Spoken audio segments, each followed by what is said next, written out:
बघा पूर्वीच्या काळी अ, वसुधैव कुटुंबकम असे जी म्हटलं जात होतं. आजही भारतीय संसदेच्या भवनामध्ये सुद्धा वसुधैव कुटुंबकम म्हणून म्हटलं जातं. तर वसुधैव कुटुंबकम याचा अर्थच म्हणजे काय, तर पृथ्वी पृथ्वी एक कुटुंब आहे. वसुधा हा, वसुधा म्हणजे पृथ्वी आणि म्हणजे पृथ्वी हे कुटुंब आहे, तसं जग हे कुटुंब आहे.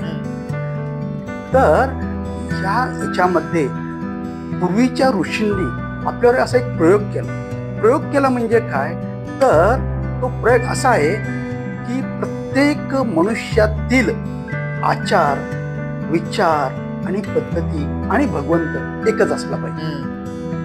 तर असा जर ज्यावेळेस घडवायचा असेल म्हणजे याचा तो घडवताना प्रत्येक माणसामधले आज कलियुग आहे. आज कलियुगमध्ये आपण बघतो ना, वेगळे व्यक्ती तितक्या प्रकृती आहेत, पण त्या सगळ्या प्रकृतींना एकत्र आणून त्या प्रकृती सगळ्या म्हणजे जगातल्या, आता मी भारत म्हणत नाही, जगातल्या म्हणतो, जगातल्या प्रकृतीमध्ये जगातल्या लोकांमधले आचार, विचार, धर्म सगळं एक करण्याचं असेल तर त्यासाठी रक्ताचं पाणी करावं लागणार आहे. तेव्हा ते विचार पुढे येणार आहे.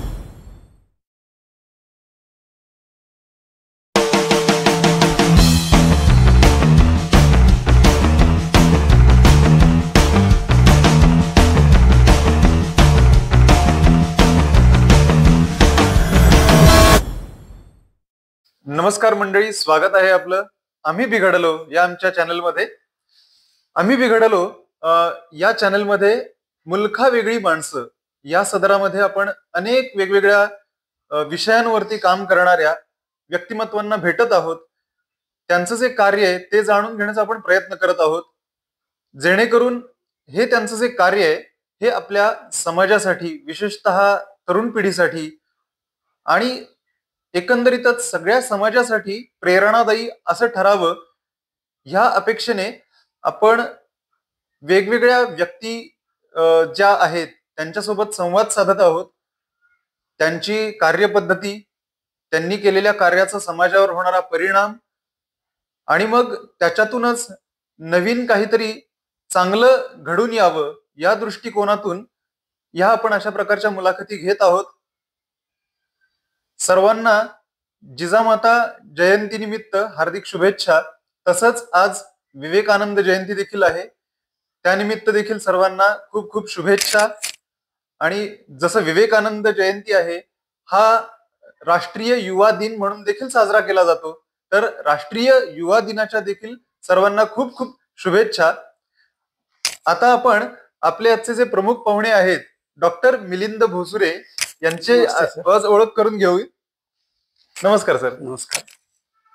तर मिलिंद महाराज भोसुरे हे स्वरूप संप्रदायाचे गुरुवर्य आहेत. आज त्यांच्याकडून आपण त्यांचं जे आध्यात्मिक कार्य आहे त्याच्याविषयी जाणून घेणार आहोत. आणि मुळातच मला उत्सुकता आहे की डॉक्टर मिलिंद महाराज भोसुरे यांनी ही यांना अध्यात्माची गोडी कशी लागली हे जाणून घ्यायची खरं तर मला खूप उत्सुकता आहे. माझा पहिला प्रश्न सर तुम्हाला असाच आहे की तुम्हाला अध्यात्माची ही गोडी कशी लागली, याच्याबद्दल आम्हाला काही थोडं सांगाल का? हो, नक्कीच. छान प्रश्न आहे.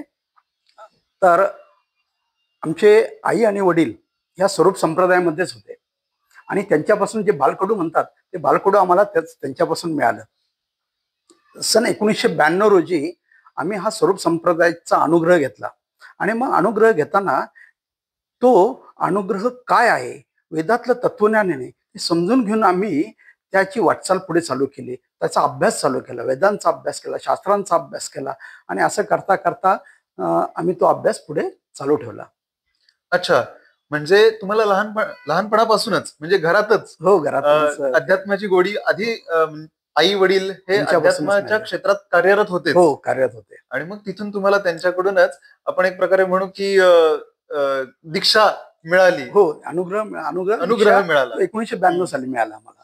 1992 साली तुम्हाला त्याचा त्यावेळेस आमचं वय होतं 26 वर्ष. अच्छा, तुम्ही आता सांगितलं की आध्यात्मिक तुमची जी वाटचाल आहे ती घरातूनच सुरू झाली. मग तुम्हाला अध्यात्माकडे येण्याची जी गोडी आहे ती लागली ती तुमच्या आई वडिलांमुळे, बरोबर? मग त्याच्या आधी तुम्ही जे काय म्हणू शकतो आपण की जे समाजाच्या दृष्टिकोनातून जे शिक्षण असतं म्हणजे शाळेमध्ये जाणं, कॉलेजमध्ये जाणं, हे तुमचं म्हणजे कसं चालू होतं आणि तुम्ही कोणत्या प्रकारचं शिक्षण घेतलं? तर आम्ही बेसिकली मेकॅनिकल इंजिनियर आहोत. मेकॅनिकल इंजिनियर असून आम्ही वेगवेगळ्या नामांकित कंपनीमध्ये उच्च पदावर आम्ही सर्व्हिस केली.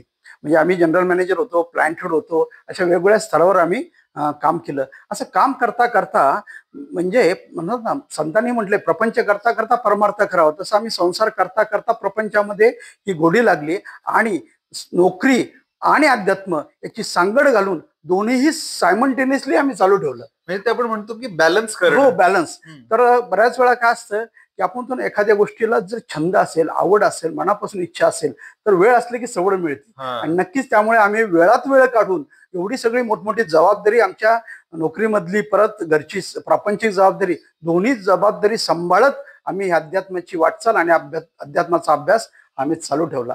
आणि मग त्यामध्ये गुरुवारची सुट्टी असेल त्यावेळी मग प्रवचनाचे कार्यक्रम असतील, सत्संगाचे कार्यक्रम असतील, अनुग्रहाचे कार्यक्रम असतील, असे वेगवेगळे कार्यक्रम आम्ही त्याबरोबर बरोबर गेलो. त्यावेळेस वेगवेगळ्या आम्ही भारतभर तीर्थयात्रा पण चालू केल्या. आमच्या मार्गातील जी गरीब मंडळी होती त्या गरीब मंडळींना सुद्धा आम्ही घेऊन दरवर्षी ट्रिपला जायचो. आणि मग ते आध्यात्मिक म्हणजे तीर्थयात्रा ही आमच्याबरोबर आमच्या परिवारातल्या सर्व स्वरूप संप्रदायातल्या मंडळींना पण आम्ही घडवली. म्हणजे स्वरूप संप्रदाय हा तुमचा एक मोठा परिवार आहे, परिवार. हो, नक्कीच. मग या स्वरूप संप्रदायाच्या या तुमच्या परिवाराबरोबर तुम्ही वेगवेगळ्या आध्यात्मिक गोष्टी, म्हणजेच काय की अध्यात्माची गोडी सगळ्यांना लागावी म्हणून तुम्ही प्रयत्नशील आहात. हो, नक्कीच. अर्थात. मग आता तुम्ही सांगितलं की वेगवेगळ्या लोकांबरोबर तुम्ही मग तीर्थयात्रा केल्या, म्हणजे तीर्थाटन केलं असं म्हणू शकतो त्याला. मग तीर्थाटन केलं आणि मग अशा कोणकोणत्या विविध तीर्थक्षेत्रांना तुम्ही आतापर्यंत स्वरूप संप्रदायामार्फत भेटी दिल्यात? तर आमचे गुरुवर्य आबा महाराज हे 2000 साली निर्माण झाले. त्यानंतर स्वरूप संप्रदायाची गादी त्यांनी सांगितल्याप्रमाणे आम्हाला ती मिळाली. आणि मग सन 2000 सालापासून आम्ही हे स्वरूप संप्रदायाचं कार्य, म्हणजे स्वरूप संप्रदायाच्या ज्ञानाची गंगा घरोघरी पोहोचावी हा उद्दिष्ट ठेवून मग त्यामध्ये नवीन शिष्य मंडळी, नवीन भक्त मंडळी त्यांची इन्व्हॉल्वमेंट वाढवली. आमचे काही शिष्य परिवार मग महाराष्ट्र असेल, गुजरात असेल, कर्नाटक असेल, पश्चिम बंगाल, हरियाणा एवढ्या वेगवेगळ्या राज्यामध्ये आमचा शिष्य परिवार आज कार्यरत आहे. मग ह्या शिष्य परिवारांसाठी मग आम्ही सत्संगाचे दर गुरुवारी आमच्याकडे सत्संग होतो. मग सत्संगाचे कार्यक्रम आम्ही सुरू ठेवले. मग सत्संग केल्यानंतर आम्ही काही प्रवचन पण करतो. सप्ताहामध्ये वेगवेगळ्या ठिकाणी प्रवचन पण माध्यम आहे आमचं. त्याचबरोबर मग सत्संग असेल, प्रवचन असेल, अनुग्रहाचे कार्यक्रम असेल, असे वेगवेगळ्या विविध ठिकाणी हे कार्य चालू केलं. आणि मग त्या कार्य करता करता की अध्यात्म म्हणजे काय, तर आधी आणि आत्मनं आत्म्याविषयीचं ज्ञान घेणे म्हणून त्याला अध्यात्म असे म्हणतात. मग तसं पाहिलं तर प्रत्येकामध्ये म्हणजे आपण म्हणतो ना, ज्ञान आणि शक्ती प्रत्येकामध्ये वास करते. फक्त ती जाणीव करून देण्याचं काम हे अध्यात्म करतं. मग ती जाणीव करण्यासाठी किंवा ती जाणीव किंवा ती अनुभूती घेण्यासाठी मग त्यासाठी म्हणतात ना, ज्ञानग्रहणानंतर तीर्थयात्रा करावी असे धर्मशास्त्र सांगते. मग ते धर्मशास्त्रानुसार सुद्धा तीर्थयात्रा तसं पाहिलं तर पिंडी ते ब्रह्मांडी, म्हणजे ब्रह्मांडात आहे ते सर्व आपल्या पिंडामध्ये आहे. मग ब्रह्मा, विष्णू, महेश, गणपती, नवग्रह सर्व आपल्या पिंडामध्ये आहे. परंतु तरी संतांनी सांगितलंय की ज्ञानग्रहणानंतर तीर्थयात्रा करावे, कारण तीर्थयात्रेमुळे आपल्याला ती अनुभूती येते, त्या ठिकाणचं महत्व कळतं.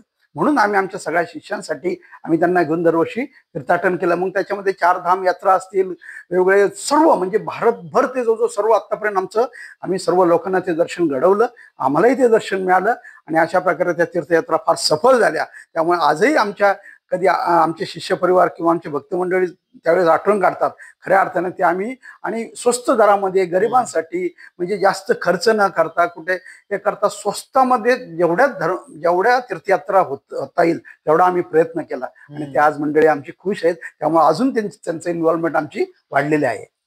म्हणजे त्या निमित्ताने ज्या तीर्थयात्रा घडल्या त्या तीर्थयात्रांच्या माध्यमातून ही लोक आपोआपच अध्यात्माकडे वळली. हो, नक्की असं म्हणू शकतो आपण. त्यांची इन्व्हॉल्वमेंट वाढली त्याच्यामध्ये. नक्कीच. आणि असं एक म्हणू शकतो की अध्यात्म आपण घरात बसून देखील करू शकतो खरं तर. पण तरी पण एक वेगळ्या प्रकारची अनुभूती म्हणजे त्या तीर्थक्षेत्रांमध्ये जी शक्ती आहे किंवा त्या तीर्थक्षेत्राचं जे महात्म्य आहे ते जाणून घेण्यासाठी नक्कीच त्या प्रत्येक तीर्थक्षेत्राला भेट देणं आवश्यक असतं. कारण त्याचं असं म्हटलंय, आपण जर घरामध्ये जर समजा आपण अभ्यास करत असो म्हणजे किंवा पूजा अर्चा करत असू, ध्यानधारणा करत असू, आणि ती जर मंदिरामध्ये जाऊन केली तर त्याचं जे लाभ आहे तो 10 पटीने वाढतो. म्हणजे 10% थोडक्यात इनडायरेक्टली तो लाभ वाढतो.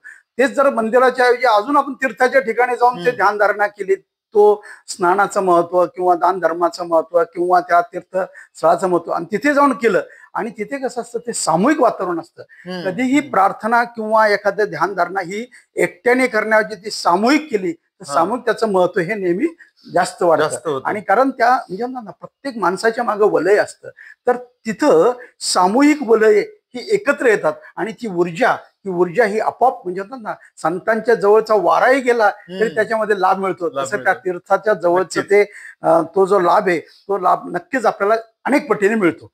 म्हणजे प्रत्येकाचं सहवासाचं पण एक महत्व आहे. हो, सहवास नक्कीच महत्वाचा आहे. म्हणून संतांच्या सहवासाची लोक अपेक्षा करतात. कारण का तर त्यांच्या जवळचा वाराही आला तरी किंवा त्यांची जी म्हणण्याची किंवा त्यांची जी कृपादृष्टी असते ती कृपादृष्टी आपल्यावर होते. नक्कीच नक्कीच. म्हणजे साधं घरात आपण बसून आपल्या घरातल्याच व्यक्तींच्या सोबत असतो आपण, म्हणजे त्यांचाच सहवास आपल्याला असतो आणि त्याच सहवासात आपण घडत असतो. तसंच काहीच संतांच्या सहवासात आपण गेलो तर अर्थात त्यांच्या छत्रछायेखाली आपण नक्कीच काहीतरी वेगळं घडू शकतो, असं नक्की म्हणू शकतो ना आपण. म्हणून सांगले आधी प्रपंच करावा नेटका मग परमार्थ विवेका. तर प्रपंच करता करता परमार्थ करता आला पाहिजे. आणि परमार्थ म्हणजे कसं गृहस्थाश्रमींना सुद्धा प्रपंच चांगला करून तो मोक्षापर्यंत वाटचाल मिळू शकते. म्हणून सांगले स्वर्गादी देवादी देव सुद्धा पृथ्वीवर येऊन संसार रूपातूनच मोक्ष प्राप्ती करावी अशा संतांनी सांगितलंय. आणि म्हणून संसार करूनच ती जबाबदारी स्वीकारूनच हे करावं हे आम्ही नेहमी सांगत असतो. वा, फार सुंदर तुम्ही वर्णन करताय या गोष्टीचं आता, की अध्यात्म म्हणजे नक्की काय असतं आणि त्या अध्यात्मासाठी तुम्हाला संसाराचा त्याग करायची अजिबात गरज नाहीये. संसाराचा त्याग न करता संसारात राहून सुद्धा प्रपंचात राहून सुद्धा तुम्ही अध्यात्म स्वीकारू शकता किंवा अध्यात्माचा जो लाभ आहे तो घेऊ शकता आणि त्याच्यात तुमची प्रगती, आध्यात्मिक प्रगती आपण एक म्हणतो की ती करू शकतो. आपण स्वरूप संप्रदाय म्हणतो. स्वरूप संप्रदायाच्या नावातच स्वरूप आहे, आत्मस्वरूप. The knowledge of atman is called swarup. Knowledge of atman and the soul is the swarup. स्वतःचे रूप, आत्मरूप पाहण्याचा. आणि म्हणून तो आत्मरूप जर आपल्याला पाहायचा असेल तर त्यासाठी स्वतःची ध्यानधारणा करून याच्यामध्ये राहूनच आपण त्याचं स्वरूप पाहू शकतो. ध्यानाच्या माध्यमातून ते स्वरूप पाहू शकतो, आत्मस्वरूप आपण जाणून घेऊ शकतो. असं ते स्वरूप संप्रदायाचं कार्य आदिनारायणापासून आलेली ही परंपरा आहे. त्याच्यामध्ये महर्षी वशिष्ठ हे मानवी गुरु आहेत आणि त्यानंतर ती परंपरा आलेली. त्याच परंपरेच्या गादीतून आज आमच्याकडे ही अध्यात्माची परंपरा आलेली आहे. आणि तेच तत्वज्ञान म्हणजे हे सगळं वेदातलं तत्वज्ञान आहे. आणि हे वेदातलं तत्वज्ञान सर्वसामान्यांच्या पर्यंत पोहोचावचं, ती ज्ञानाची गंगा सर्वसामान्य घरोघरी पोहोचवायचं कर्तव्य म्हणून आम्ही ते जबाबदारी घेतलेली आणि ती आज कर्तव्य पार पाडतोय. फारच आणि खूप मोठं हे असं काम आहे. खरं तर हे साध्या माणसाच्या कडून होणं शक्य नाहीये. याच्यासाठी खरोखर ती शक्ती असावी लागेल किंवा ती इच्छाशक्ती आपण खरं तर म्हणायला हवं, गुरूंची कृपा म्हणावं लागेल. तुम्ही आता बोलता बोलताच सांगत होतात की स्वरूप संप्रदाय हा कसा आता वाढीस लागलाय आणि कसं याच्यामध्ये लोकांची इन्व्हॉल्वमेंट आता वाढत आहे. मला जाणून घ्यायचं की हा किती म्हणजे जुना किंवा किती प्राचीन आहे असं. हा, नक्कीच. बऱ्याच वेळा काय होतं की आपल्याला एखाद्या कुठल्याही याच्याविषयी काम करायचं, पहिल्यांदा तर संप्रदाय म्हणजे काय, सम्यक प्रदान म्हणजे पूर्वीपासून आलेलं आहे. म्हणजे जी गुरु परंपरेतून आलेलं ज्ञान आहे ते पुढे द्यायचं म्हणजे प्रदान करणे. सम्यक म्हणजे आपण छान गोड किंवा एकदम, तर ते असं सम्यक असणारं ज्ञान जे ऋषी मुनींपासून आजपर्यंत आपल्यापर्यंत आलेलं आहे. स्वरूप संप्रदाय हा आदिनारायणापासून आलेलं ते ज्ञान आहे. म्हणजे विश्वाच्या प्रारंभी जे पूर्वी म्हणजे वैष्णव संप्रदाय किंवा भक्त संप्रदाय होता आणि त्याच्यामधून 4 संप्रदाय निर्माण झाले. त्याच्यामध्ये हा स्वरूप संप्रदाय मोडतो. म्हणजे आपल्या नवनाथामध्ये पण 14व्या अध्यायामध्ये स्वरूप संप्रदायाचं वर्णन केलेलं आहे. किंवा रामदास स्वामी सुद्धा स्वरूप संप्रदायाचे होते, अक्कलकोटचे स्वामी सुद्धा स्वरूप संप्रदायाचे होते. आपल्याला बऱ्याच वेळा काय होतं, काळाच्या ओघानुसार तसं काळाही तस्मै नमा, काळाप्रमाणे निसर्ग बदलतो, निसर्गामुळे माणसंही बदलतात. त्यामुळे काय होतं, बऱ्याच वेळा काही अंशी काही गोष्टी ह्या काळानुरूप थोड्याशा विसर पडल्या जातात. आणि तेच जे तत्वज्ञान आहे, स्वरूप तत्वज्ञान म्हणजे काय, स्वतःचं आत्मरूप पाहण्याचं, आत्म्याविषयी ज्ञान जागृत करण्याचं. आत्मा ही एक शक्ती आहे, आत्मा एक धर्म आहे. आणि त्याचं ज्ञान, त्याचं तत्वज्ञान हे आपल्याला जर जाणून घ्यायचं असेल, म्हणून सांगितलंय ते जे असं भव्य दिव्य असं हे जे ज्ञान आहे, वेदातलं तत्वज्ञान आहे. आणि ते तत्वज्ञान आज आम्हाला आमच्यापर्यंत मिळालेलं आहे. आणि तीच गंगा किंवा तेच तत्वज्ञान आम्हाला पुढच्या पिढीसाठी द्यायचंय, म्हणून ते प्रदान करायचंय. आणि हे प्रदान करण्याचं काम खऱ्या अर्थाने आज आमच्या महाराजांनी आम्हाला जी जागा चालवायला दिली, त्यामुळे ते आम्ही करत आहोत. आणि स्वरूप संप्रदायाला फार असं महत्व आहे. कारण काय आहे, हजारो लाखो भक्तगण आज या स्वरूप संप्रदायाच्या पाठीमागं कार्यरत आहेत. आणि ते कार्य असेच पुढे चालू राहणार आहे. म्हणजे अतिशय चांगलं असं हे कार्य तुमचं आता फोफावत चाललंय. आणि स्वरूप संप्रदाय आता तुम्ही म्हटलात तसं की खूप प्राचीन आहे हा. आणि ह्या स्वरूप संप्रदायाच्या माध्यमातून अनेक लोकांना ह्याच्यामध्ये अध्यात्माचा जो मार्ग आहे तो मिळतोय. मग मला असं जाणून घ्यायचंय की आता साधारणतः किती शिष्य समुदाय किंवा शिष्य समूह आपला स्वरूप संप्रदायाचा भारतामध्ये किंवा भारताबाहेर आहे? नक्कीच भारतभर त्याची व्याप्ती झालेली आहे. आणि त्यामध्ये आमचे महाराजांचे म्हणजे होतात ना, आमचे जी गुरु परंपरा आहे त्याच्यामध्ये विश्रामनाथ महाराज होते, ते रत्नागिरीचे होते. म्हणजे रूप नाही, रेखा नाही, नाही नाम नाही, अनाम नाही, फुटे नाही तुटे, कहे विश्राम नाम एक नाम आधार. तर खऱ्या अर्थाने निर्गुण निराकार असणारा परमात्मा, सर्व धर्म जात पंथ यामध्ये भगवंत निर्गुण निराकार असा परमात्मा एक आहे. आणि असा असणारा निर्गुण निराकार, मग ते विश्रामनाथ महाराजांचं वाक्य एक नाम आधार, तसं म्हटलं तो एक आहे. आणि असं ते विश्रामनाथ महाराजांनंतर साताऱ्याचे आपले निवृत्तीनाथ महाराज आमच्याकडे त्या गुरु परंपरेतले होऊन गेले. त्यानंतर आबा महाराज जे आमचे शिक्रापूरला तिकडे त्यांचं समाधी मंदिर आहे. आणि त्यानंतर ती गादी 2000 साली आम्हाला मिळाली आहे. आणि मग त्यानुसार मग भारतभर आमचे सुद्धा सांगतो, महाराष्ट्र, गुजरात, कर्नाटक, पश्चिम बंगाल, हरियाणा एवढ्या राज्यामध्ये आमचा शिष्य परिवार आहे. आणि ते अजून वाढतच चाललंय.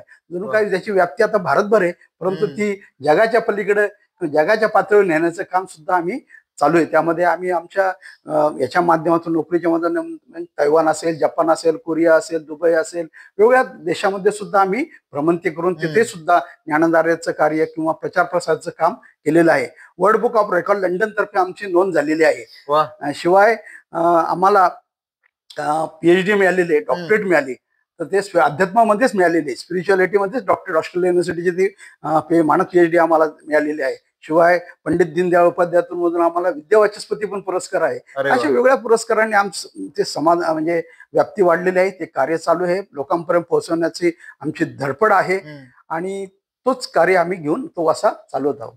वा, तुम्ही आता म्हणालात की तुम्हाला डॉक्टरेट PhD मिळाली ऑस्ट्रेलिया मधील युनिव्हर्सिटीकडून. तर त्याच्याबद्दलची काही आठवणी आहेत का तुमच्या? हो, ऐकायला आवडेल आम्हाला. नाही आता सांगायचं काय करे की आमचं कार्याची व्याप्ती जशी वाढत गेली तसा आमचा संपर्क वेगवेगळ्या लोकांशी येत गेला. आणि मग कसं असतं म्हणतात ना, प्रसिद्धी आणि कीर्ती, तर प्रसिद्धी होऊन करतात, कीर्ती ही आपोआप होते. त्याप्रमाणे कीर्ती होत गेली, कीर्ती वाढत गेली. आणि कीर्ती वाढत घडत तो परिचय आमचा वेगवेगळ्या लोकांशी येत गेला. त्यानंतर आम्हाला ती मानद डॉक्टरेट पदवी प्राप्त झाली. आणि तो कार्यक्रम विशेष म्हणजे नाही का, तो दुबईला झाला, इकडे झाला, परंतु त्यामध्ये कारण सर्व जगभरातले लोक ते झाले होते. आणि मग तो असा कार्यक्रम तो आमचा दुबईला मिळाले आम्हाला ते मानद PhD. आणि मग तिथून पुढे तो अनुभव, आता दुबईतलं वातावरण वगैरे जर बघितलं आपण, तर वेगवेगळ्या लोकांच्या ओळखी झाल्या, वेगवेगळ्या लोकांचे आपल्याला अनुभूती ऐकायला मिळाल्या. आणि मग खरंच कळलं की अध्यात्माला किती किंमत आहे, आणि अध्यात्म का करावं, कशासाठी करावं, अध्यात्माचे फायदे काय, अशी ती अनुभूती आम्ही नेहमी सांगत असतो. त्यामुळे नक्कीच छान वेगळा असा अनुभव आला. अतिशय सुंदर असं तुम्ही आता सांगितलं की त्या निमित्ताने म्हणजे पहिलं तर एक वाक्य मला आता आवडलं तुमचं, की प्रसिद्धी आणि कीर्ती या दोन ज्या गोष्टी आहेत दिसायला अगदी समान आहेत, एक समान वाटतात की प्रसिद्धी आणि कीर्ती. पण प्रसिद्धी ही स्वतःहून केली जाते, कीर्ती मात्र ही पसरली जाते, आपोआप पसरली जाते. त्यासाठी तुम्हाला काहीच करायची गरज नसते. फक्त तुमचं काम निस्वार्थीपणे काम निस्वार्थीपणे, पाहिजे, हा. निरपेक्ष भावनेने आणि निस्वार्थी काम पाहिजे. तर आता आपण बघा पूर्वीच्या काळी वसुधैव कुटुंबकम असे जी म्हटलं जात होतं. आजही भारतीय संसदेच्या भवनामध्ये सुद्धा वसुधैव कुटुंबकम म्हणून म्हटलं जातं. तर वसुधैव कुटुंबकम याचा अर्थच म्हणजे काय, तर पृथ्वी पृथ्वी एक कुटुंब आहे. वसुधा म्हणजे हा, वसुधा म्हणजे पृथ्वी, आणि म्हणजे पृथ्वी हे कुटुंब आहे, तसं जग हे कुटुंब आहे. तर ह्या याच्यामध्ये पूर्वीच्या ऋषींनी आपल्यावर असा एक प्रयोग केला म्हणजे काय, तर तो प्रयोग असा आहे की प्रत्येक मनुष्यातील आचार, विचार आणि पद्धती आणि भगवंत एकच असला पाहिजे.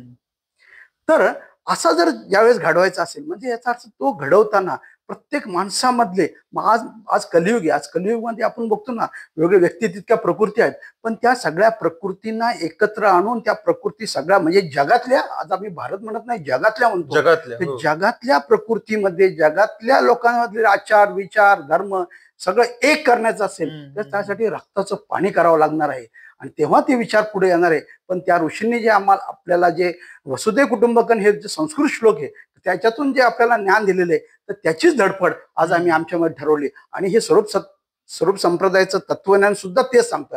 ऍक्च्युअली वसुधैव कुटुंबकम हे सुद्धा फिलॉसॉफी आहे, ते सुद्धा एक तत्व आहे. आणि मग ह्या तत्वासाठी आपण आज प्रयत्न आम्ही करत आहोत. मग त्याच्यामध्ये म्हणतात ना की हे जे वसुधैव कुटुंबकम एक आव्हान आहे, पण ते आव्हान पेलायचं तर तो खरं तरुण म्हटलेलं पाहिजे. मग जर 60 वर्षाचा एखादा म्हातारा असेल आणि त्याच्यामध्ये ती हे असेल तर तो सुद्धा तरुण आहे. पण एखादा जर तरुण आहे 25 वर्षाचा, परंतु तो जर हे तत्व मानत नसेल, मग तो म्हातारा आहे. म्हणून तरुण म्हणजे काय, तर जसं ना ते शिवाजी सावंतामध्ये तारुण्य म्हणजे काय, तारुण्य म्हणजे ज्वलंत धमन्याचं अविरत स्पंदन, निसर्गाने मानवाला दिलेला श्रेष्ठ वर, काहीतरी करावं असं वाटणारा उमेदीचा काळ. म्हणून अशा या उमेदीच्या काळामध्येच अध्यात्माचं बीज हे रोवलं गेलं पाहिजे. आणि ते सुद्धा आम्ही वयाच्या आमच्या 26व्या वर्षी रोवलंय. तर त्याचप्रमाणे आजच्या तरुण पिढीने सुद्धा ते बीज अध्यात्माचं हे ह्याच वयात तरुणपणीच रोवलं गेलं पाहिजे.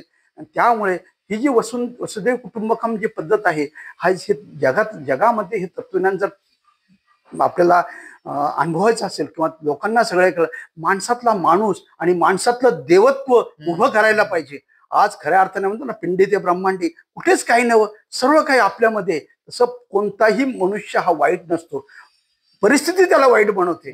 खऱ्या अर्थाने तो एक भगवंताचा अंश आहे, परंतु सुगंधाचा वास येतो, अनुभूती येते.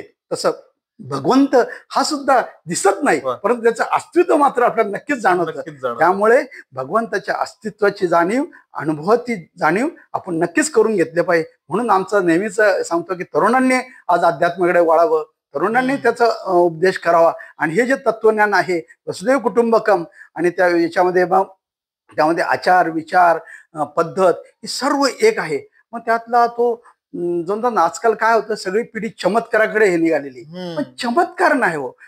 संतांनी सुद्धा काही गोष्टी ज्या केल्यात त्याला लोक चमत्कार म्हणतात. जसं ज्ञानेश्वरांनी वेड्यामुखी वेद बोलवले किंवा भिंती चालवल्या, तर हे नाही. तर ते माऊलींनी जे कृत्य केलं ते म्हणतात ना की संतांच्या कृतीत चमत्कार दिसतो, त्यांची ती कृती आहे, ते कधी होऊन चमत्कार करीत नाही.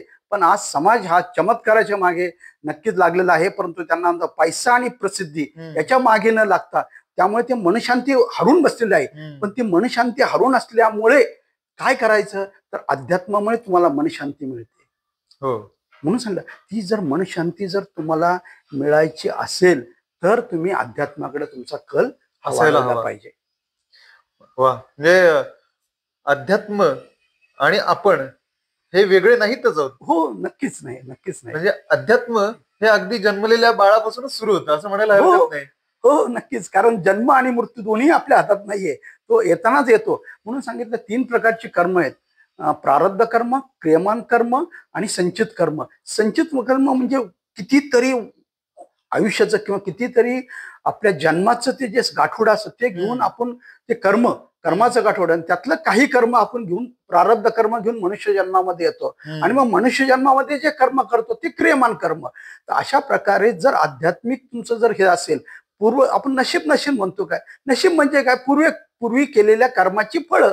म्हणजे काय? पूर्वी आपण जे चांगलं कर्म केलं त्याचं फळ आपल्याला आज मिळतंय. तसंच आता आपण जे कर्म करणार त्याचं फळ पुढच्या वेळेस मिळणार आहे. तसं म्हणतात ना रामाने आज म्हणतात ना एखादा असं वसुंधे कुटुंबकमध्ये जर आपल्याला विश्वाची जर बदल घडवायचा असेल तर तो बदल एकदम घडत नाही. म्हणतात ना राम जन्मले, रामाच्या अगोदर कितीतरी पिढ्या होत्या, त्या पिढ्यांनी त्याची सुरुवात केली आणि त्यानंतर मग झालं. म्हणजे तसं आपण ज्यावेळेस एखादं बीज पेरू त्याला नंतर त्याचं कल्पवृक्षामध्ये रूपांतर होतं. म्हणून बीज पेरणं महत्वाचं आहे. नक्कीच त्याचं म्हणतात ना की हा भगवंताच्या हातात आहे. त्यामुळे ते कधीतरी म्हणतात ना कधीतरी त्याची सुरुवात होते आणि कधीतरी ती चालूच राहते. आणि हा समाज नक्कीच एक दिवस असा येणार आहे ही जी वसुधैव कुटुंबक पद्धत नक्कीच सर्व जगामध्ये आपल्याला या विश्वामध्ये आपल्याला नक्कीच दिसेल. आणि 2047 मध्ये भारताला विश्वगुरु करण्याचं जे स्वप्न आहे, विवेकानंद जे स्वप्न आहे, ते स्वप्न आम्ही सुद्धा पुढे चालवण्याचं ध्येय पुढे ठेवलेलं आहे. आणि आज विशेष म्हणजे आज विवेकानंद जयंती, त्यामुळे नक्कीच आम्हाला ते अभिमान वाटतो, विवेकानंदांचा अभिमान वाटतो. त्यांनी जे जगाला तत्वज्ञान दिलं त्या तत्वज्ञानाचं सुद्धा कार्य आम्ही पुढे चालू ठेवतोय. हे नक्कीच आम्ही त्याबद्दल काही कष्ट करावे लागले तरी आम्ही ती करण्याची तयारी दर्शवलेली आहे. आणि हे अध्यात्म तत्वज्ञान हे भारत ही संस्कृती आहे. भारत म्हणतात ना ज्ञानाची खाण आहे. आणि ही जी खाण आहे, हे जे आपलं ज्ञान आहे, ते ज्ञान आपल्या सगळ्या जगामध्ये पसरावं अशी आमची इच्छा आहे. अर्थात म्हणजेच भारताकडे ज्ञानाचा खूप मोठा साठा आहे, प्रचंड साठा आहे ज्ञानाचा. म्हणजे ऋषी परंपरा होऊन गेले, संतांची भूमी म्हटले, त्यातल्या त्यात महाराष्ट्रीय संतांची भूमी म्हटलेले. खरंच आपल्याकडे भरपूर असं अगाध ज्ञान आहे. आणि ह्या ज्ञानाचा उपयोग खरंच विश्वाला होऊ शकतो. विश्व संपूर्ण या ज्ञानापासून वंचित का राहतंय? खरं तर नाही राहायला पाहिजे, पण कदाचित आज ना उद्या नक्कीच प्रत्येकाला याची जाणीव होईल. आणि म्हणजे तो दिवस आता मला वाटत नाही की फार दूर आहे. याची जाणीव होईल. आणि भारताकडे जे ज्ञान आहे, भारताकडे जे आध्यात्मिक शक्ती आहे, ताकद आहे, जी आता आपण बघतो की भारतामध्ये युवकांची संख्या देखील खूप जास्त आहे. आणि त्यामुळे युवा देश आहे भारत, हा आता युवा देश आहे. तर ह्या युवा देशाचा अर्थात जो काही संदर्भ आहे अध्यात्माशी आपण जोडलाच आहे की जे युवक आहेत हे जर अध्यात्माकडे वळतील, अर्थात प्रपंच आणि अध्यात्म हे वेगळं नाही करू शकत आपण. प्रपंच आणि अध्यात्म सांभाळून जर युवक काहीतरी करू इच्छित असतील तर नक्कीच भारत हा विश्वगुरु नक्कीच होऊ शकतो. तर त्यामध्ये म्हटलेलं आहे की आपण म्हणतो ना दान करा. तर वेगवेगळ्या प्रकारची दान आहेत. अन्नदान असेल, वस्त्रदान असेल, किंवा वेगवेगळ्या प्रकारची, किंवा आज रक्तदान म्हणतो, अवयवदान आहे, वेगवेगळ्या प्रकार. तसंच ज्ञानदान हे सगळ्यात श्रेष्ठ आहे. सगळ्या विद्यात्मामध्ये अध्यात्मविद्या ही सगळ्यात श्रेष्ठ आहे. मग म्हणतात ना संतांनी काय सांगितलं की दान करा. दानाने आपलं जे म्हणतात ना तनाची शांती स्नानाने, मनाची शांती ध्यानाने आणि धनाची शांती दानाने. तर हे दान करा. तर ते दान म्हणजे ज्ञानदान. आज आपल्याकडे एवढी विपुल संपत्ती आहे, ती दिल्याने वाढते. तसं ह्या भारताकडे हे ज्ञानाची, अध्यात्माची जी खाण आहे, ते ज्ञान आपण जर दान केलं, सर्व विश्वाला दान केलं, आणि हे जे आपलं जे उद्दिष्ट आहे की अध्यात्म, हे अध्यात्मानेच ठरते खरी भारतीयांची ओळख, तर ती नक्कीच भारतीयांची ओळख ही ठरणार आहे आणि ती आम्हाला अपेक्षित आहे. म्हणजे आता तुम्ही सांगितलं की ज्ञान हे कसं आहे तर दिल्याने वाढतं, ते कमी नाही होत. जर तुम्ही दिलं कुणाला, चोरी पण होत नाही. ज्ञानाची कोणी चोरी पण नाही करू शकत. नक्कीच. म्हणजे ज्ञान असं आहे की तुम्ही देत राहाल, जेवढं देत राहाल तेवढं ते तुमचं वाढणारच आहे. त्यामुळे निसंकोचपणे कुठेही आखडता हात न घेता ज्ञानदान करणं प्रत्येकाने करणं आवश्यक आहे. मग आता आपण जी चर्चा आता पुढे चालू ठेवत आहोत की ज्ञानदान किंवा जे आध्यात्मिक त्याचं जो अँगल आहे, आपण म्हणू शकतो की तो आध्यात्मिक अँगल जरा आम्हाला अजून समजावून घ्यायला नक्कीच आवडेल की ज्ञानदान आणि अध्यात्म याचा सांगड कशी घालता येईल. हो, बरोबर आहे. तर आयुष्यामध्ये प्रत्येकाने गुरु हा केलाच पाहिजे. आज आपण बघतोय तरुण पिढी काय म्हणते की आज गुगल हाच आमचा गुरु आहे. पण म्हणून सांगले संप्रदाय, याचा अर्थ सम्यक प्रदान, जे गुरु परंपरेतून आलेलं ज्ञान आहे तेच आपल्याला पुढे पाहायला मिळतं. समजा ना ज्ञानबाचे मेघ, आपण गीता पडे, भागवत पडे, सगळ्या ग्रंथामध्ये ज्ञान आहे, पण ते उघड करून किंवा स्पष्टपणे सांगण्याचं काम त्याच्यात कुठेतरी मेक असते, आणि ते मेक सद्गुरू विना मिळत नाही, सद्गुरू विना ती उलगड होत नाही. म्हणून सांगितलं की अशी जी मेक असते तर त्यासाठी प्रत्येकाने आयुष्यामध्ये येऊन गुरु हा केलाच पाहिजे. मग त्या गुरूंचे वेगवेगळ्या गोष्टी, कोणता गुरु करावा, कसा करावा, म्हणजे गुरूंची म्हणतात 7 गोष्टी बघू नये, वय, लौकिक, शिक्षण, भाषाशुद्धी, राहते घर, शरीराचा रंग किंवा काय, तर वेगवेगळ्या प्रकारचे म्हणजे म्हणून सांगितलंय. मग गुरूंचं जर अनुभूती घ्यायची असेल तर गुरूंजवळ काही दिवस जायला पाहिजे, सहवास घेतला पाहिजे. त्यांच्या अवधा म्हणतात ना, तद्विधी प्रणिपातेन परी प्रश्नेन सेवया उपदेक्षते ज्ञान ज्ञानेन तत्वदर्शनम. म्हणून त्या तत्वाला जर जाणायचं असेल, त्या गुरूंकडून जर ज्ञान घ्यायचं असेल तर बंद मोक्षाविषयी त्यांना पहिल्यांदा प्रश्न विचारायला पाहिजे, आणि मग ते प्रश्न विचारता तुमची शांती झाली तर मग तुम्ही त्यांना गुरु करा. तसं विवेकानंदाने सुद्धा रामकृष्णांचे जर गुरु केले तर त्यावेळेस सुद्धा त्यांनी सुरुवातीला हेच, मला कळत नाही देव कुठं आहे, कसा आहे, कसा पाहायचा. मग त्यांनी रामकृष्णाने त्यावर बऱ्याच दिवस त्यांचं हे केलं. नंतर मग त्यांना विवेकानंद जसे हे घडले, तसंच गुरु करताना गुरु करना छान के पाणी पिना देख के गुरु करना छान के, म्हणजे गुरु हा सुद्धा. पण जर ते आध्यात्मिक पातळी वाढली, आपली भक्त ज्ञान म्हणजे भक्तीची जर पातळी वाढली तर गुरु हे आपोआप भेटायला येतात. खऱ्या अर्थाने हे नक्कीच सिद्ध आहे. आम्हालाही त्याप्रमाणेच गुरु भेटले आणि त्याप्रमाणेच मग आम्ही अनुग्रह घेतला. म्हणून अनुग्रह घेतला तर कितीतरी जन्माचं पातक हे नाहीसं होतं. कारण अनुग्रहामध्ये ज्यावेळेस ते ज्ञान देतात त्यामध्ये काय देतात, तुम्हाला मंत्र देतात, तुम्हाला नाम देतात, तुम्हाला तो प्यायचा प्याल्याचा अमृत प्याला तुम्हाला पाजतात. त्या अमृत प्याल्यामुळे तुमचं कितीतरी जन्माचं पातक नाहीसं होतं.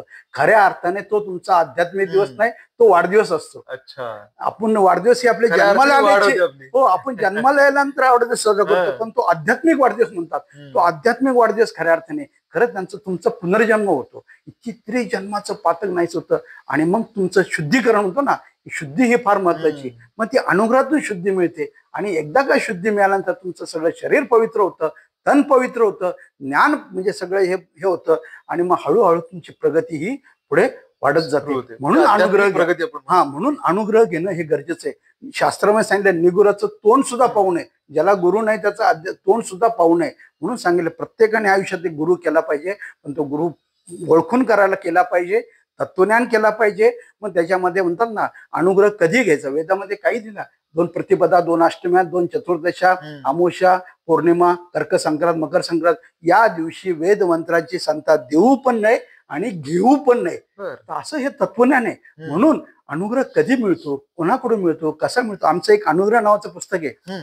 आमची अशी 6 पुस्तकं प्रकाशित झालीत, आणि त्यामध्ये हे आमचं 6वं पुस्तक आहे अनुग्रह. याच्यामध्ये भरपूर माहिती, अनुग्रह कसा आहे, अनुग्रहामध्ये कोणतं ज्ञान अपेक्षित आहे, अशी 6 पुस्तकं आमची प्रकाशित झालेली आहे. आणि आता 7वं पुस्तक सुद्धा प्रकाशित होते. याच्यामध्ये सर्व ज्ञान याच्यामध्ये लढलेलं आहे. अशा प्रकारे अनुग्रह. मग हे अनुग्रह का लिहूशी वाटलं आम्हाला, याच्यामध्ये बाबा खरंच आज जगात पाहतो तर वेगवेगळ्या पद्धती आहेत अनुग्रहाच्या.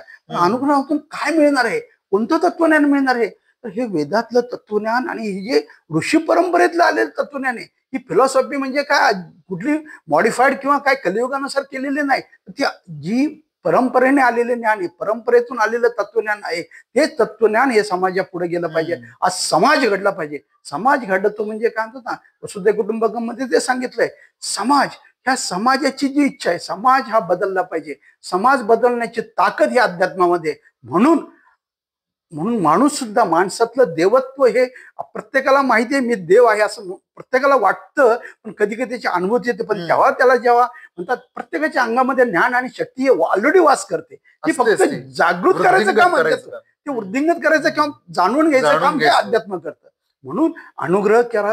म्हणून आमच्या वेगवेगळ्या ठिकाणी आज अनुग्रहाचे कार्यक्रम होतात, दीक्षेचे कार्यक्रम होतात. मग अनुग्रहानंतर आम्ही आमचे 6 पुस्तक ही क्रमाक्रमाने पण लिहिलेली आहे. त्याच्यामध्ये पहिलंच पुस्तक आहे मला भगवंत हवा, म्हणजे ही इच्छा. दासबोधामध्ये त्याचं वर्णन आहे का सगळ्या इच्छा फोल आहेत, परंतु अशी एकच इच्छा आहे की मला भगवंत हवा, ही मात्र फलदायी आहे. म्हणून पहिल्या पुस्तकाचं नाव आमचं मला भगवंत हवा होता. मग काही तत्वज्ञान आहे, मग बोधगुटिका म्हणून दुसरं तत्वज्ञान त्याच्यामध्ये होतं. मग तिसरं सत्संग का ऐकावा, सत्संगाचं महत्व काय आहे.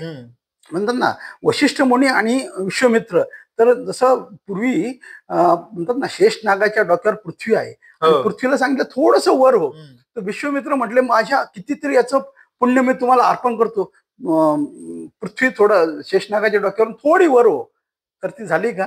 नाही.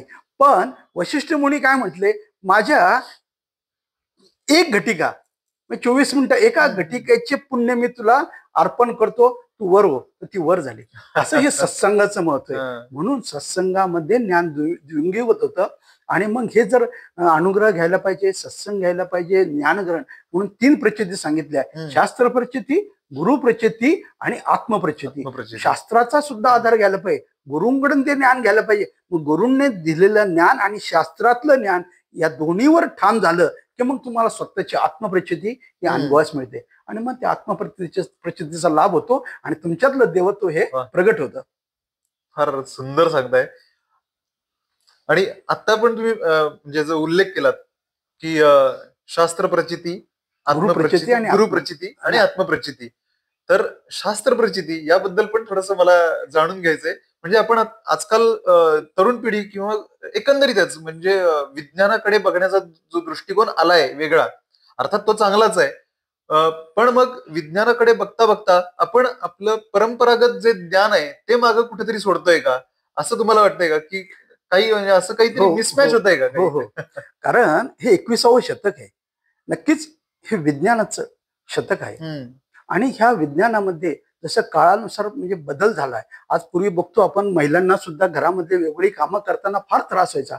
पण आज मिक्सर आहे, वेगवेगळ्या मशीन्स आहेत, वेगवेगळे इक्विपमेंट आहेत, त्याच्यामुळे त्यांचं काम सुलभ सोपं झालं. झालं. म्हणजे विज्ञान हे असावं, विज्ञान ही काळाची गरज आहे. परंतु बौद्धिक निकषावर घासून बऱ्याच वेळा ही जी आज मंडळी आज बऱ्याच वेळा पाहतो, त्याच्यामुळे ते कुठेतरी श्रद्धेपासून धर्मापासून दूर गेलेले दिसते.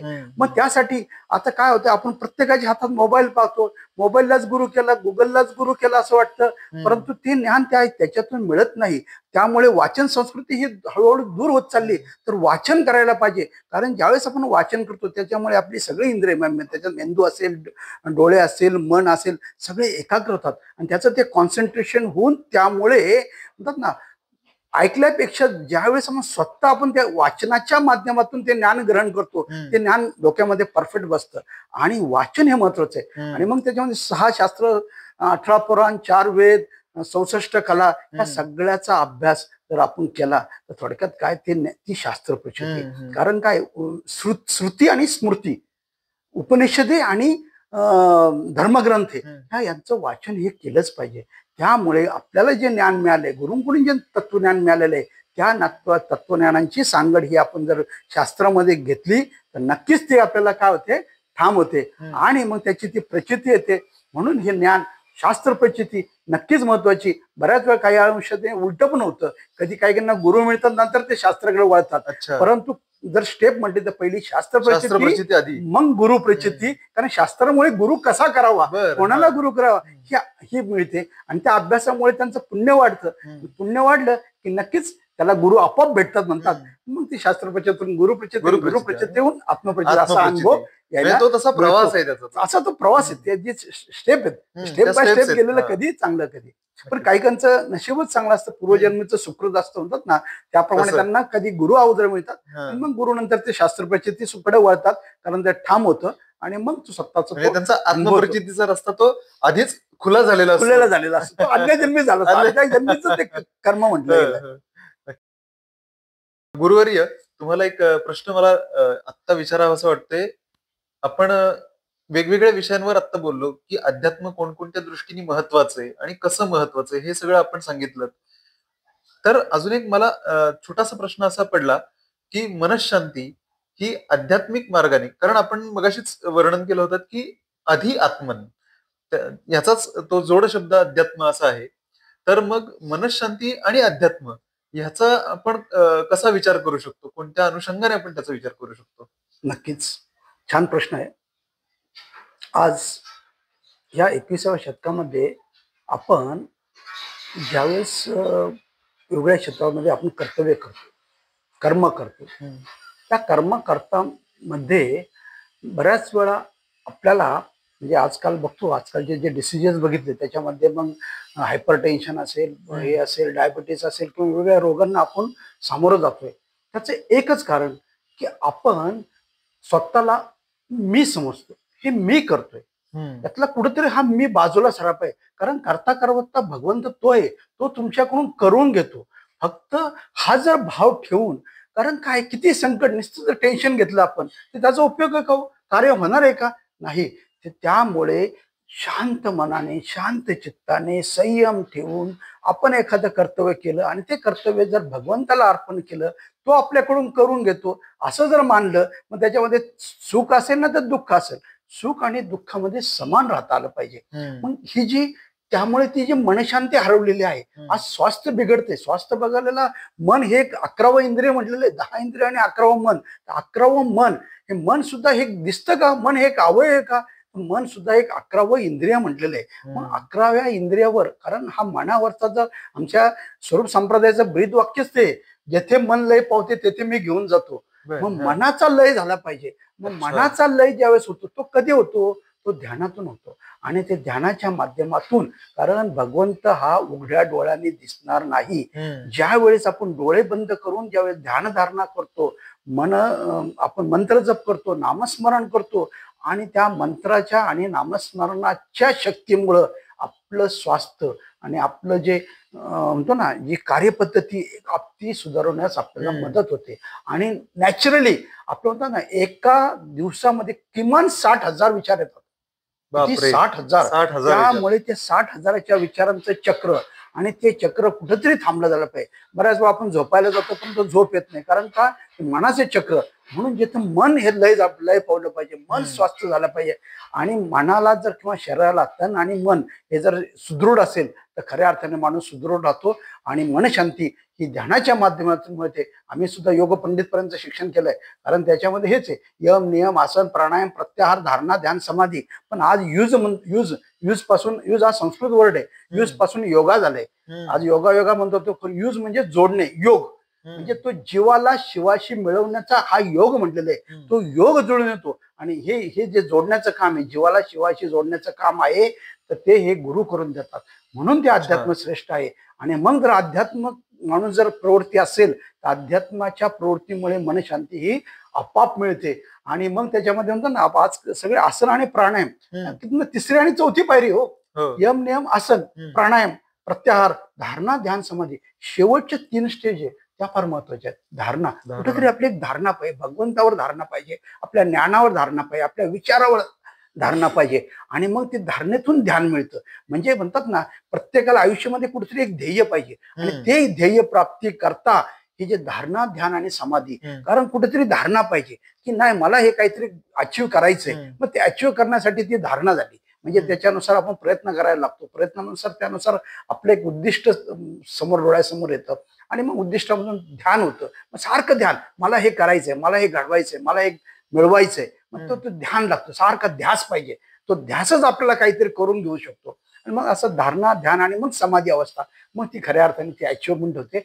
आणि म्हणून आम्ही नेहमी सांगतो की तरुणपणे जो अनुग्रह घ्या म्हणतो आम्ही, कारण का तर ह्या सर्व रोगावर, ह्या डिसीजवर, ह्या मनशांतीवर आज जर तुम्हाला सुख, शांती आणि समाधान म्हणतात ना, ते अवधूत यदू संवाद म्हटलेले, त्याच्यामध्ये अवधूतांनी यदूला जे सांगितले, अवधूतांनी जे 24 गुरु केले, या 24 गुरु म्हणजे काय, प्रत्येक कीटकाला गुरु केला, याला केला, तर त्या याच्यातून ते काय शिकले.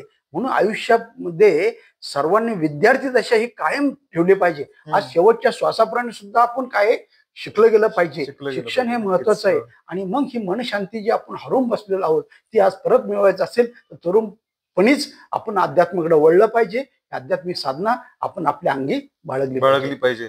वा, म्हणजे अध्यात्म जर आपण अंगीकारलं, म्हणजेच काय की आपण मनशांतीसाठी जे प्रयत्न करायचे तर ते आध्यात्मिक मार्गाने जर केले तर नक्कीच तुम्हाला मनशांती मिळू शकते.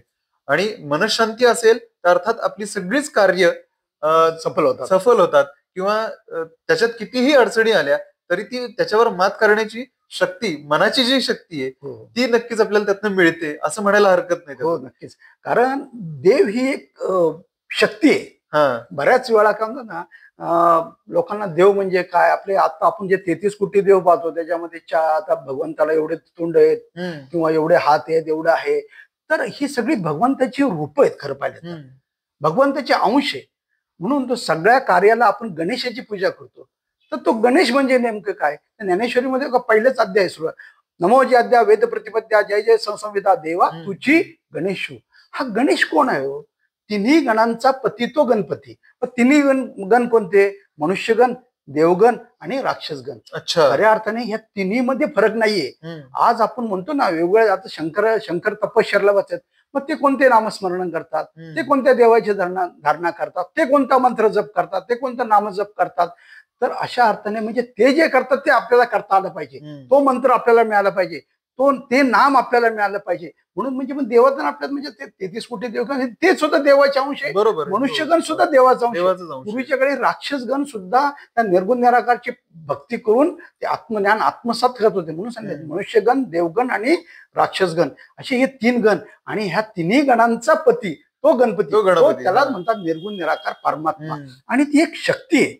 भगवंत आत्मा ही एक शक्ती आहे, परमात्मा आणि ही शक्ती आहे. जसं म्हणतात ना यष्टी पातळी आणि समष्टी पातळी. यष्टी पातळीवर तो एक आत्मा आहे आणि समष्टी पातळीवर तो परमात्मा आहे. आणि आत्मा हा परमात्म्याचा अंश आहे. म्हणजेच काय, आत्मा हा ही दिसणारी गोष्ट नाहीये, आत्मा ही अनुभवाची गोष्ट आहे. आणि ती ध्यानाच्या माध्यमातून आत्मा हा आपल्याला पाहता येतो. तसं पाहिलं तर आपण ध्यान धारण्यातून पाहिलं तर दररोजच तुम्हाला आत्म्याचं दर्शन होतं. त्या शक्तीची अनुभूती तुम्हाला अनुभवायला मिळते. म्हणून ती शक्ती अनुभवली म्हणजे नक्कीच देवाचा साक्षात्कार झाला असं आम्ही म्हणतो. म्हणजे देव पाहायलाच पाहिजे असं गरज नाहीये. देव पाहायवासे गेलो, देव होऊनही ठेलो. म्हणजे तुमच्या आतच तो दडलेला आहे. पिंडी ते ब्रह्मांडी. पिंडी ते ब्रह्मांडी. मगाशीच आपण त्याच्यावरती बोललो की जे तुमच्या आतच दडलंय त्याचंच दर्शन तुम्हाला घ्यायचंय. तर ते कसं घ्यायचं? तर तुम्ही आता त्याचे मार्ग सांगितले की योग, ध्यान, धारणा, याच्यातून तुम्हाला त्याचं दर्शन नक्कीच घडू शकतं. आता आपण बोलता बोलता मगाशी म्हणालात की एक काहीतरी ध्येय असलं पाहिजे. म्हणजे कोणतीही गोष्ट सिद्धीस न्यायची असेल तर ती सिद्धीस नेण्यासाठी एक ठराविक ध्येय तुमचं असलं पाहिजे. त्याच्याशिवाय तुम्ही पुढे तुमचं जे काही मार्गक्रमण आहे ते करू नाही शकणार. तर मग या ध्येय प्राप्ती किंवा ध्येयाबद्दल तुम्ही काय सांगाल? हो, आता मगाशी जे आपण वर्णन केलं ना वसुदैव कुटुंबकम, हे सुद्धा एक ध्येय आहे. आणि ते जर ध्येय साध्य करायचं असेल, कारण काय आजकाल प्रत्येकाच्या जीवनामध्ये ध्येय हे असलेच पाहिजे. प्रत्येकाचे ध्येय वेगवेगळे असतील. आज भगवंताने वेगवेगळ्या विविध क्षेत्रामध्ये विविध ही सृष्टीची निर्मिती केली आहे. आज बघा एकासारखा दुसरा माणूस नाही किंवा एकासारखी वस्तू नाही.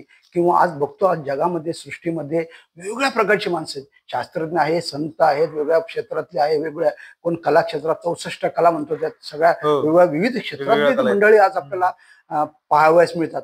आणि अशी ही वेगवेगळी मंडळी आज आपण खऱ्या अर्थाने जर पाहतो तर ते जे ज्ञान आहे ते मिळवण्याचं जे माध्यम आहे, आणि ते माध्यम म्हणजे काय तर भगवंताची धारणा. आणि ते जर करणं असेल तर माणसाला आयुष्यामध्ये ध्येय पाहिजे. मला हे काहीतरी अचीव्ह करायचं, ध्येय असेल तर त्यानुष्टी तो प्रयत्न करतो. मग प्रयत्न केल्यामुळे त्या ध्येयापर्यंत नक्कीच तो पोहोचू शकतो. मे बी म्हणतात ना मुक्ती म्हणतो की बऱ्याच वेळा आपल्याला कुठं अध्यात्म करायचंय, कुठं आपल्याला मोक्ष मिळवायचा आहे बऱ्याच वेळा, परंतु आपल्या जीवनाचं ध्येय, जीवनामध्ये सुख, शांती आणि समाधान जर तुम्हाला मिळवायचं असेल तर ते एक प्रकारचं ध्येयच आहे.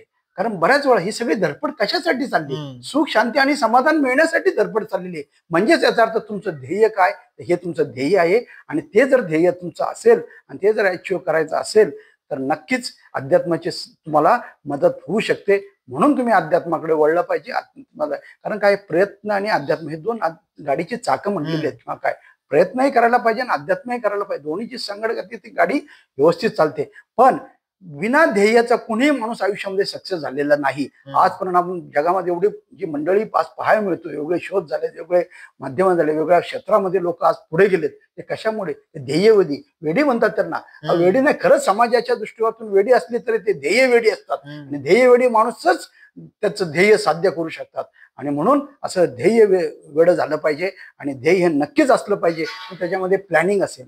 प्लॅनिंग हा PDCA, plan, do, check, act. PDCA cycle येते. PDCA सायकल आपल्याला मॅनेजमेंटमध्ये आजकाल मॅनेजमेंटमध्ये सगळे. पण ते जसं ना पूर्वी गुरूंना काय म्हणायचे, आता गुरु, सद्गुरू वगैरे वेगळे नावाने हाक मारतात. पूर्वी आचार्य म्हणायचे. का? जे आचरणात आणतात ते आचार्य. म्हणून त्या नुसत्या मॅनेजमेंटच्या स्टडी ह्या कागदापुरते उपयोगाचे नाही, पुस्तकावर पण नाही, त्याचं इम्प्लिमेंटेशन होणं फार गरजेचं आहे. आणि ते इम्प्लिमेंटेशन जर आपण केलं तर नक्कीच आपलं ते एम साध्य होऊ शकतं. वा, म्हणजे ध्येयपूर्ती करायची असेल तर तुम्हाला त्याचं एक प्लॅन ठरवावं लागतं, त्याच्याप्रमाणे तुम्हाला मार्गक्रमण करावं लागतं आणि प्रत्येकाने ध्येय निश्चित ठेवावं. हो, नक्कीच. विदाऊट ध्येय तुम्ही काही म्हणजे त्याला अर्थच राहत नाही, मग त्या जगण्याला अर्थ राहत नाही. जगण्याला अर्थ त्यामुळे ध्येय असणं म्हणजे प्रत्येकाला ध्येय असायलाच हवं. असायलाच पाहिजे. वा, मग आता आपण इथपर्यंत या विषयावरती बोलत होतो की अध्यात्म आणि एकंदरीतच आपलं जीवन सगळं म्हणजे जी काही आपण रोजच्या दैनंदिन जीवनातली कार्य करत असतो तर ह्यांची पण कुठेतरी काय म्हणतो ताळमेळ असला पाहिजे किंवा असायला हवा. तर दैनंदिन जीवनात जे अध्यात्म आहे ना, तर हे कसं प्रत्येक जण अनुभवू शकतो, याचा काही एक मार्ग आहे का? हो, आहे, नक्कीच आहे. कारण म्हणतात ना, कर्मयोग, भक्तियोग, ज्ञानयोग, हे जे योग सांगे, कर्म भक्ती, कर्मातून भक्ती, भक्तीतून ज्ञान आणि ज्ञानातून मोक्ष, हे संगड म्हटलेले. तर प्रत्येकाला कर्म हे करावं लागतं. योग वशिष्ठामध्ये सुद्धा राम सुद्धा असे कधी कधी वाटलं की नको कर्म करायला, काय गरज नव्हतं कर्म करायची. नाही, वशिष्ठाने सांगितलंय कर्मयोग हा तितकाच महत्वाचा आहे. म्हणजे कर्म आपण आज बघतो, आज आपण ही सगळी जे कर्तव्य करतो ती कर्तव्य, पण ती कर्तव्य करताना आपण हे कर्तव्य करताना मीपणा, कुठेतरी अहंकार, म्हणून हा देवाला अर्पण करायला पाहिजे. आपण म्हणतो ना, जगाला देवापुढे गेलो तर आपण नारळ वगैरे वेगळे हे करतो, तर देवाला काही करा, हे देव म्हणतो हे सगळं मीच निर्माण केलेलं आहे. तू काय निर्माण केलं तर तू अहंकार निर्माण केला, तो तेवढा अहंकार मला दे बस, बाकी देवाला काही अपेक्षा खऱ्या अर्थाने राहत नाही. म्हणून तर हे फार महत्वाचं आहे की आपला हा अहंकार गेला पाहिजे.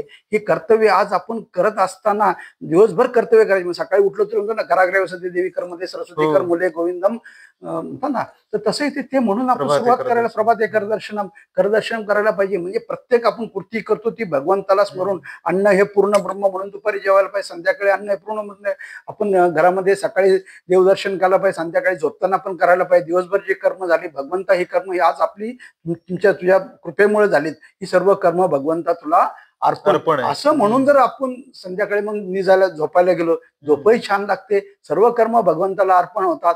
आणि त्याच्यामध्ये मग नाम म्हणलेलं आहे, तर नामामध्ये पण प्रकार आहेत, नामामध्ये वेगवेगळ्या गोष्टी, जे भगवंताने नाम दिलेले आहे ते नाम घेणं. मग ते गुरुकडून जे नाम मिळालेलं असतं, जो गुरुकडून मंत्र मिळाला असतो, तो मंत्राचा जप, नामाच्या, कारण त्या पूर्वीच्या काळी हे डॉक्टर कमी होते, पण त्यावेळेस सुद्धा मंत्राच्या शक्तीवर सुद्धा बरेचसे विकार किंवा हे बरे व्हायचे. म्हणजे मंत्रामध्ये तेवढी ताकद होती, नामामध्ये तेवढी आहे.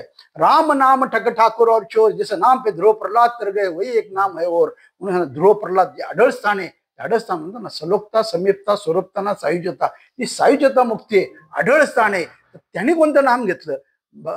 कारण वयाच्या दुसऱ्या वर्षी त्यांनी जे ध्रुवाने नाम घेतलं ते कोणतं नाम घेतलं? किंवा आज वाल्मिक ऋषीचं, वाल्ण्याकोळीचा वाल्मिकी झाला, त्यांनी कोणतं नाम घेतलं? किंवा जे साधू संतांनी जे नाम सांगितलंय त्या नामावर तरलं पाहिजे. देवापेक्षा देवाचं नाम श्रेष्ठ आहे. आणि ह्या कलियुगामध्ये नामस्मरण श्रेष्ठ म्हटलेलं आहे. आणि हे जर नामस्मरण आपण आपल्या कर्तव्यामधून जर कर्तव्य करता करता जर आपण थोडंसं कुठंतरी नामाचा आधार घेतला, मंत्राचा आधार घेतला, तर नक्कीच तुम्ही तुमच्या रोजच्या डे टू डे लाईफ मध्ये सुद्धा सुखी, शांती आणि समाधानी राहू शकतो. म्हणून पण ते कर्म हे भगवंताला स्मरून करायचं. म्हणजे मी करतोय असं न म्हणता, कर्ता करवी तत्व आहे, भगवंत आहे, भगवंत आहे. ह्याच नोटवरती थोडस म्हणजे मला असं एक प्रश्न पडला की अध्यात्मामध्ये आता सगळ्यांनाच रामकृष्ण माहिती आहेत, म्हणजे परमेश्वराचं नाव म्हणूनच आपण रामकृष्णांचं जप करतो, कोणी विठ्ठलाचं जप करतो. तर म्हणजे ज्याला जो भगवंत आवडतो किंवा ज्याला जो भावेल त्याचं तो नामस्मरण करतो. मग जर तसं असेल तर मग गुरुनेच तो नामस्मरण किंवा त्याने सांगितलेलाच मंत्र, त्याने सांगितलेला जप का बरं करावा? तर एक म्हटलेलं आहे, श्रद्धा वल्लभते ज्ञानम. ही श्रद्धा महत्वाची. आज आपण म्हणतो ना, ह्या दोन नेत्राच्या माध्यमातून आज आपल्याला सर्व सृष्टी दिसते, पाहायला मिळतं. आज श्रद्धा महत्वाची. आज म्हणतो ना, सर्व धर्म, पंथ, जात याच्यामध्ये देव हा एक आहे, निर्गुण निराकार परमात्मा. फक्त ज्याला काय आता आता आपण म्हणतो ना, की आता म्हणजे त्याच्यामध्ये कोण रामाला मानतं, कोण रहीमला मानतं, कोण येशूला मानतं, कोण कुठे, सगळी ही रूप आहेत ही भगवंताचे अंश आहेत. खऱ्या अर्थाने देव हा एकच आहे, निर्गुण निराकार. मग ज्याची जशी श्रद्धा असेल त्याला तसा तो त्या रूपात दिसतो. म्हणून त्या पूर्वी काही बहिणी पण म्हटलं ना की किंवा पूर्वी एक हत्ती पाहिला तो सुपासारखा दिसला, कोण कशासारखं, तसं हे भगवंताचं रूप आहे. ज्याला जसं भावेल तसं त्याला त्याचा अनुभव होतो, प्रचिती. शेवटी सगळ्या नद्यांचं पाणी हे सागराला मिळतं. शेवटी त्या नद्या वेगवेगळ्या मार्गाने कुठल्याही देवाचा जप केला, कुठल्याही याचा केला तो भगवंतालाच मिळतो, निर्गुण निराकार परमात्म्यालाच मिळतो. फक्त आम्ही जशी तुम्ही आमची नावं ठेवली तशी ही सगळ्या भगवंताची नावं ठेवली. शेवटी माणूस हा एक आहे म्हणून, आणि मानवता हाच धर्म आहे. खरा तोची एक धर्म जगाला प्रेम अर्पावे, जे साने गुरुजींनी म्हटलेलं आहे. तर खऱ्या अर्थाने खरा तोची एक धर्म ज्ञान जगी अर्पावे. आज आम्ही म्हणतो की ते ज्ञान आपलं जे भारताचं ज्ञान आहे, ती जी परंपरा आहे, आपली जी संस्कृती आहे, ही संस्कृती ही जगाला ते ज्ञान तत्वज्ञान द्यावं, ही अशी आमची, तोच खरा एक धर्म आहे. मानव हा धर्म, आत्मा हा धर्म, आत्मा ह्याच शक्ती आहे. वा, म्हणजे आता 21व्या शतकात खर तर भारताची आता आपण बघतोय की वेगवेगळ्या क्षेत्रात खरोखरच अतिशय उत्तम कामगिरी करतोय आता भारत. हो, आणि अनेक अनेक विविध उच्चांक गाठतोय असं पण आपण नक्कीच म्हणू शकतो. तर भारत आणि आध्यात्मिक जी काही वाटचाल आहे, आपली अध्यात्माची जी काही वाटचाल आहे किंवा आध्यात्मिक क्षेत्रात काम करणाऱ्या व्यक्तींनी केलेली वाटचाल असेल असं म्हणू शकतो आपण. तर भारत आणि अध्यात्म ह्याचा तुम्ही कसं हे कराल, वर्णन कराल? तर ह्या भारत नावामध्येच खऱ्या अर्थाने अर्थ गोडलेला आहे. भा म्हणजे तेज आणि रथ म्हणजे रममान असणारा. तर तेजात रममान असणारा हा भारत देश. म्हणजे आपल्याकडे हे जे तेज तत्व आहे, ते तेजस्वी तत्व आहे. तर ते तेजस्वी तत्व जगामध्ये जसं सूर्याचा प्रकाश पडतो आणि इथं अंधकार नष्ट होतो. गु म्हणजे अंधकार, रु म्हणजे दूर करणारा, अंधकार दूर करणारा. म्हणून जे विश्वगुरूचं स्वप्न आहे त्याच्यामध्ये हा गुरु की अंधकार जगातला नष्ट करणारा तो गुरु, आणि हा भारत हा विश्वगुरु बनण्याचं जे स्वप्न आज आहे ते 2047 पर्यंत ते पूर्ण व्हायला पाहिजे खऱ्या अर्थाने. आणि ते जे स्वप्न आहे ते स्वप्न म्हणजे, कारण काही ज्ञानाचे खाण म्हटलेलं आहे त्याच्यामध्ये. भारतामध्ये वेगवेगळ्या ऋषीपुरूंनी ते तो साठा केलेला आहे. त्या साठ्याचं जे ते गठूड आहे, म्हणतात ना एखादी श्रीमंती म्हणतो, श्रीमंती ही पैशाची नसते, श्रीमंती ही ज्ञानाची असते. आणि अशा प्रकारे भारतामध्ये जे ज्ञान आहे ते तेजाची खाण आहे, जो रममान झालेला आहे. आणि त्याचं जे कुठंतरी तेज आहे ते त्याचा प्रकाश हा अख्ख्या विश्वावर. म्हणून सांगले हे विश्वची माझे घर, माऊलींनी पण सांगितलं. प्रसादान मागितलं ते एकट्या याच्याकरता किंवा राष्ट्रप्रेम आमकं नाही, तर सर्व जगाच्या विश्वाच्या निर्मितीसाठी मागितले. हे विश्वची माझे घर आहे. आणि ती संकल्पना खऱ्या अर्थाने पुढं हळूहळू रुजवायला पाहिजे. आणि मग तीच रुजवता अध्यात्म काय सांगतंय आणि अध्यात्मामुळे काय होतं. कारण या दिसे ते नाचे न दिशे त्याचे शाश्वत ज्ञान काय, हे जग आपल्याला दिसते. खऱ्या अर्थाने ब्रह्मम सत्यम जगत मिथ्या म्हटलेलं आहे. तर हे जग मिथ्या आहे, ब्रह्मम सत्य आहे खऱ्या अर्थाने. आणि मग ते कोणतं ब्रह्म आहे, कारण या सृष्टीचा विनाश हा उपजते नाशे नाशले ते पुनरुपे तसे हे घटिका यंत्र परिभ्रमागा. जे दिसतंय उपसते ते नाश पावलेलं असतं, नाश पावणार आहे. म्हणजे आपल्याला जे दिसतंय त्याचा सर्वांचा पुढे मागे नाश होऊ शकतो, ते होणार आहे. म्हणजे शाश्वत आहे, त्या शाश्वत मिळवण्याच्या दृष्टिकोनातून आपलं पाऊल असलं पाहिजे. आणि ते पाऊल किंवा त्या पावलावर जे ऋषीमुनी होऊन गेले, व्यासमुनी होऊन गेले, त्या पावलावर पाऊल ठेवून आपल्याला चालायला पाहिजे. आणि ते चालवण्याचं काम आणि ते चालवण्याची ताकद, ती चालवण्याची शक्ती आपल्या भारत देशामध्ये आहे. आणि तेच भारत देश हा जगाला एक प्रकारचा प्रेरणादायी असं ठरू शकतं. अध्यात्म आणि भारताचा परस्पर संबंध तुम्ही आता सांगितलात की किती प्राचीन हा संबंध आहे. आणि भारताला विश्वगुरु बनवण्यासाठी म्हणू शकतो आपण, किंवा भारताकडे खूप ज्ञानाचा साठा आहे. आणि अनादिकालापासून भारत देतच आलाय विश्वाला, काही ना काही देतच आलाय आणि अजूनही देतच आहे. आणि त्या अनुषंगाने आता भारत पुन्हा एकदा विश्वगुरु होण्याच्या मार्गावर देखील आहे. आणि फक्त ज्ञान हाच एक त्याचा मार्ग आहे, एकमेव मार्ग आहे. ज्ञानाच्याच मार्गाने भारत विश्वगुरु होऊ शकतो आणि संपूर्ण विश्वाला मार्गदर्शन किंवा मार्गदर्शक ठरू शकतो. आणि हे विश्वची माझे घर ह्या आत्ताच्या ज्ञानोबारायांच्या उक्तीप्रमाणे आपलं पूर्ण जग, पूर्ण विश्वच एक होऊन राहील. आणि नक्कीच सगळ्या मानवता म्हणजे आपण ज्या म्हणू शकतो की माणुसकीला जपणारा एक धर्म आणि स्थापन होईल. शांतता आणि एकता शांतता आणि एकता. ही खरं जगाचं आज आज खऱ्या अर्थानं टार्गेट आहे. जगामध्ये शांती नांदावी, जगामध्ये एकता नांदावी. आणि ही सगळी धडपड कशासाठी चालली? ही शांती आणि एकतेसाठी. म्हणून हा जग एकत्र झालं पाहिजे. जग एक झालं, विश्व एक झालं की हा तो प्रसाद आहे. प्रसाद नक्कीच आपल्याला ज्ञानाचा प्रसाद आपल्याला वाटता आला पाहिजे. देव म्हणजे काय? दाता. दत्त म्हणतो आपण. दत्त म्हणजे काय? तो देणारा. आपण देणारा झाला पाहिजे, घेणारा नाही झाला पाहिजे. तर देत राहा, देणाऱ्याने देत जावे. जे का रंजले गांजले त्याचे म्हणे जो आपुले. तर हे जे रंजले गांजले त्यांना आपण आपलं म्हटलं पाहिजे. देत राहिलं पाहिजे. देणाऱ्याने देत राहावे, घेणाऱ्याने घेत राहावे. तर देणाऱ्याचे हात पण सरतात कधी कधी असायला हवे. तर तसं ते देत राहिलं पाहिजे. आणि ही देणाऱ्याचीच आपली भूमी आहे. देणाराचाच आपला हा भारत देश आहे. म्हणून हा नक्कीच ओळखला जातो. म्हणून सांगले अध्यात्मानेच ठरते खरी भारतीयांची ओळख. नक्कीच. अगदी समर्पक असं तुम्ही त्याला उत्तर दिले की अध्यात्मानेच भारतीयांची ओळख प्रसिद्ध झालेत या विषयावर. आता आमच्या दर्शकांसाठी तुम्ही काय नक्की एक संदेश द्याल? तर आम्ही एकच सांगू शकतो की पूर्वीच्या काळापासून जी आपल्याकडे आता एक रूढ पद्धती थोडीशी हे झाली की अध्यात्म हे आपण रिटायर झाल्यानंतर करावं, वय झाल्यानंतर करावं, सगळा व्याप झाल्यानंतर मोकळं होईल त्यावेळेस करावं. हे बघा, तर आमचं एक म्हणणं आहे की आयुष्यामध्ये आशा आकांक्षा ह्या कधीच संपलेल्या नाहीत. एक आशा संपली की दुसरी येते, दुसरी झाली की तिसरी येते. अशा प्रकारे आशा म्हणजे म्हातारपणी सुद्धा तुमच्या आशा हे जिवंत राहतात. मरण्याच्या शेवटच्या श्वासापर्यंत तुमची आशा ही सुटू शकत नाही. म्हणून तरुणपणीच अध्यात्म करावं. तरुणपणीच तुमच्या अंगात शक्ती असते, बल असतं, स्मरणशक्ती जागृत असते, अवयव तुम्हाला साथ देतात. त्यामुळे त्याच वयात तुम्ही जर आध्यात्मिक ध्यान धारणेच्या माध्यमातून जर हे जे ज्ञान ग्रहण केलं, हे जे वेदांत तत्वज्ञान जे तुम्ही ग्रहण केलं, तर नक्कीच तुम्हाला त्याची अनुभव येते. आणि त्याच्यामध्ये म्हणतात ना 12 वर्षाचं तप म्हणलेलं आपल्या याच्यामध्ये. त्यामुळे ज्यावेळेस लवकर होता, जसं आम्ही वय वर्ष 26 मध्ये, आज आमचे जो 3 तप्प पूर्ण झालेले आहेत. तर त्याच्यामध्ये जेवढं लवकर तुम्ही या अनुग्रह घेसाल किंवा गुरु करसाल, हे आत्मज्ञान जागृत करण्याचं माध्यम निवडसाल, त्याप्रमाणे 12 वर्षाचे प्रमाणे तुमचे किमान आपण जर बघितलं आज ऍव्हरेज वय जर बघितलं 70-80, तर खरं तर देवाने 100 वर्ष सांगितले. 60-70 वर्षापर्यंत ऍव्हरेज आयुष्य राहिलेलं आहे. पण तुम्ही तरुणपणी जर अनुग्रह घेतला तर नक्कीच तुमचे कितीतरी तप, 3 तप 4 तप होऊ शकतात.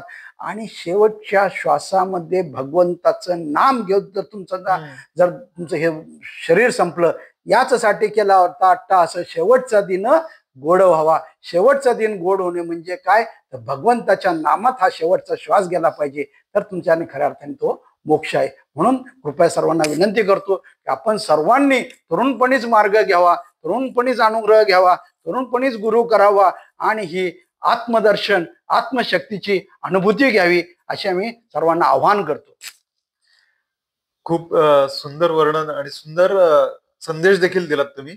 अध्यात्म आणि एकंदर आपलं जीवन, आणि आता पण अध्यात्म आणि भारत यांच्या परस्पर संबंधांवर देखील बोललो. खूप सुंदर वाटलं, खूप छानच वाटलं म्हणजे सगळं ऐकताना. आणि हे जे सगळे तुमच्या माध्यमातून आमच्या दर्शकांपर्यंत पोहोचतंय, यासाठी तुम्हाला खरोखर मनापासून मी धन्यवाद देतो. मी सुद्धा आपले खूप खूप मनापासून धन्यवाद करतो. आज तुम्ही आम्हाला बोलवलं, आज आपलं दर्शन झालं, हा सुद्धा पूर्वजन्मीचा ठेवा आहे, हा सुद्धा योगायोग आहे. आज तुम्ही इथे येऊन आम्हाला जी आमची मुलाखत घेतली, धन्यवाद. त्याबद्दल तुमच्याही सुद्धा पुढील आयुष्याला आम्ही शुभेच्छा चिंतितो. धन्यवाद. जय हिंद, जय महाराष्ट्र. धन्यवाद.